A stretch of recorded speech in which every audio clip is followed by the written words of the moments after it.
Intro: Between Dream and Reality.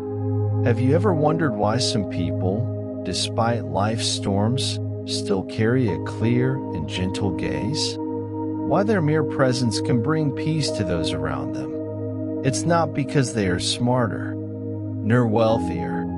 Perhaps it's simply because they carry a more peaceful soul. In our busy lives, we often seek happiness outside: a better job, an ideal partner, a comfortable home. Yet we rarely pause to ask, is my heart calm enough to recognize the beauty already here? Today, let us sit together through an ancient dream, the dream of Queen Maya.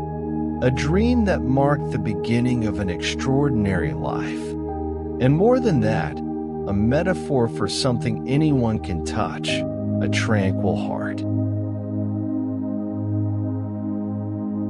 Chapter 1. A Dream Not to Decode, but to Listen to. Story. One full moon night, Queen Maya dreamed she was lifted by 4 heavenly beings and taken to a garden filled with white lotuses. There, a 6-tusked white elephant appeared, gently approaching her, then entering her side without pain, without chaos. Only lightness, peace, and absolute stillness. Upon waking, she felt clear, radiant, and filled with an unfamiliar joy. Lesson: there's no need to decode the dream through myth. What matters is this: when Queen Maya's mind was free from worldly worries, light, wisdom, and the seed of awakening entered her with ease. The quieter the mind, the wider the gate. The purer the heart, the more easily light finds its way in. Personal reflection. As a child, I once dreamed of walking through a vast field. No one rushed me. No one waited. I walked slowly, calmly. I felt a strange peace.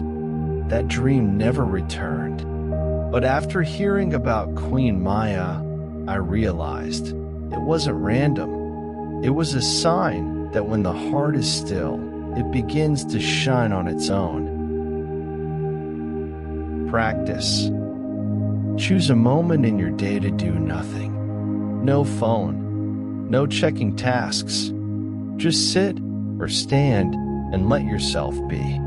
At first, it may feel hard, but gradually you might find your heartbeat slows, your eyes soften, and the strangest thing of all, understanding begins to rise where there was once confusion.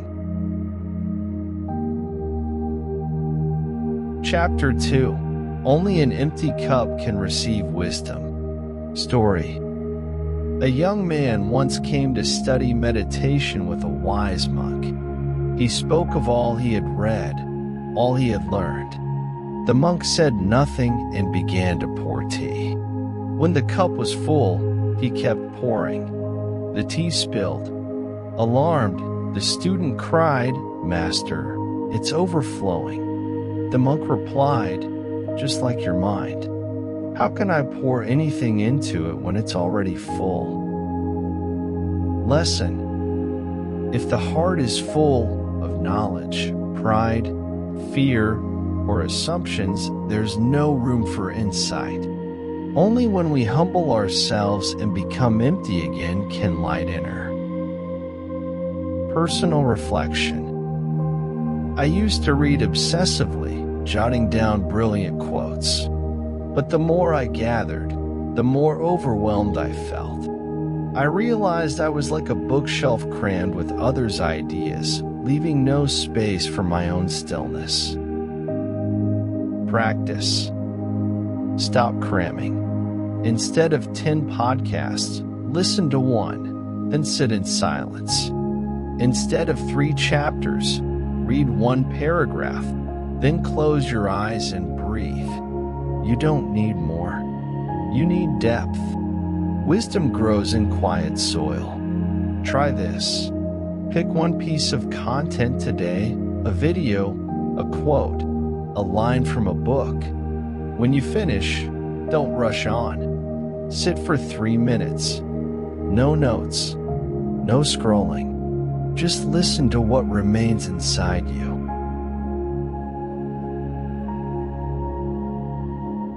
Chapter 3. When the heart is clear, the world reflects that clarity. Story.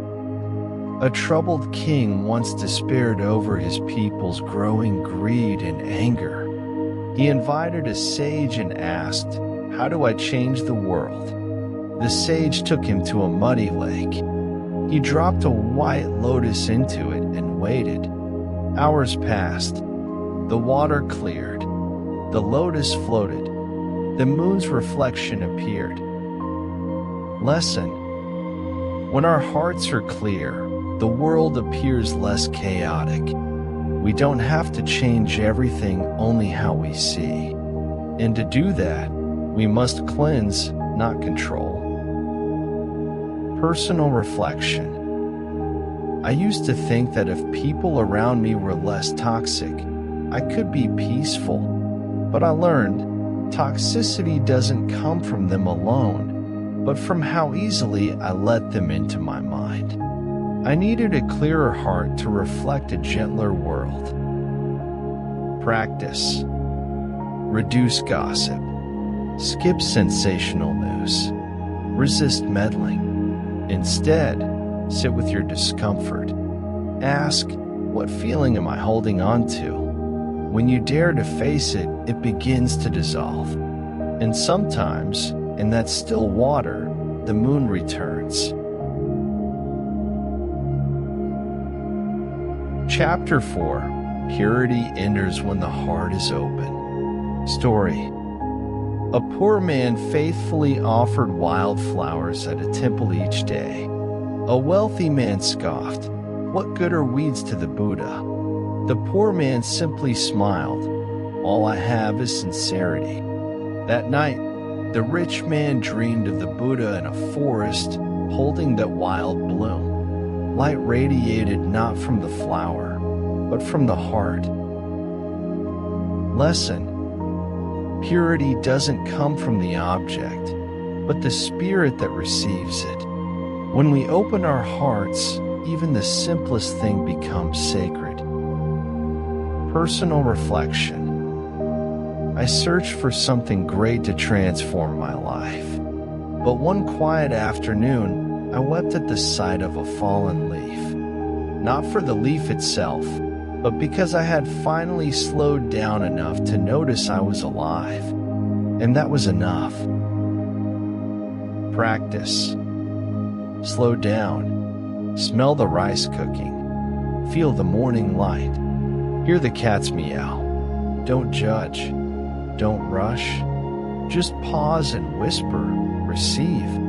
That's when life begins to bloom.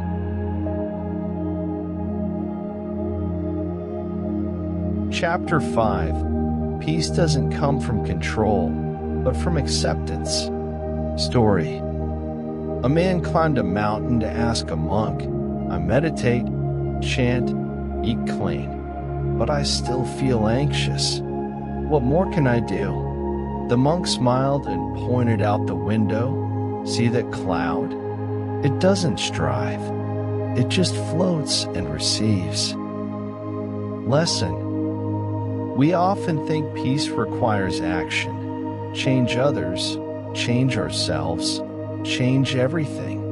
But often, what we need is acceptance to stop resisting and start allowing. That's when transformation begins. Personal reflection. I used to micromanage everything: work, emotions, people. The harder I tried, the more exhausted I became. One day, I paused and asked, "If this is how today is, can I let it be?" I saw then, suffering isn't in what happens, but in wanting it to be different. Practice. Next time you feel upset, write it down. Read it aloud gently, as if it were your dearest friend's story. Don't judge. Don't fix. Just hold it. like a cloud floating by. Chapter 6. Stay centered like a pillar in the storm. Story. Once, an army came to destroy a village. Chaos broke out, but a monk sat still beneath a tree. A soldier yelled, "Aren't you afraid?" The monk opened his eyes and said, "If storms cannot move mountains, why would noise move someone who knows where they stand?" Lesson.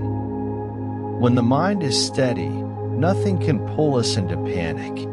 We can't stop the storm, but we can become the pillar that stands within it. Personal reflection. I lost my job unexpectedly. Plans crumbled. I panicked.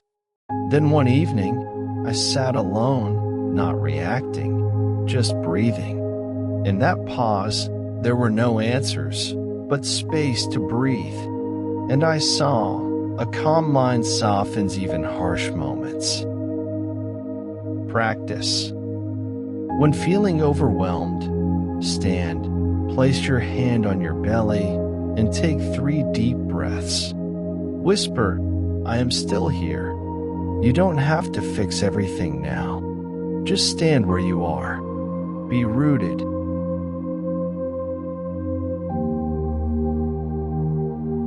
Chapter 7. When the mind is still, wisdom blooms. Story. A disciple asked, "Master, how do I know if I'm awakening?" The master picked up a fallen petal, let it float on his hand, then gently blew it away. When you are light enough not to cling, calm enough not to grasp, and peaceful enough to smile as things pass, that's the sign. Lesson. You don't need to be extraordinary to be at peace. You just need to be still, deep, and trusting. Wisdom isn't somewhere out there. It's within you, waiting for silence to bloom. Personal reflection. I used to think awakening meant knowing everything. Now I believe it means living honestly, not perfectly, but peacefully. When I stop trying to be someone else, clarity appears in my words, my gaze, and in how I forgive myself. Practice. Today, for just one moment, look at something as if it were your first time. A falling leaf, a loved one's face, your reflection. Don't label it, just witness, and let your inner wisdom touch the world in its own way. Ending. That dream is ours too, dear friend. Queen Maya's dream isn't just religious folklore. It's a living metaphor, reminding us that wisdom, peace, and awakening are not distant. They begin inside our stillness. You don't need to become anyone else. You don't need to travel far. Just pause, turn inward, and let your heart become the gentle soil where awareness quietly blossoms. Closing practice. When this video ends, stay for just one more minute. Do nothing. Don't think. Just place your hand on your heart and take one slow breath. Imagine returning to yourself. If tomorrow rushes you, begin today with this 1 minute.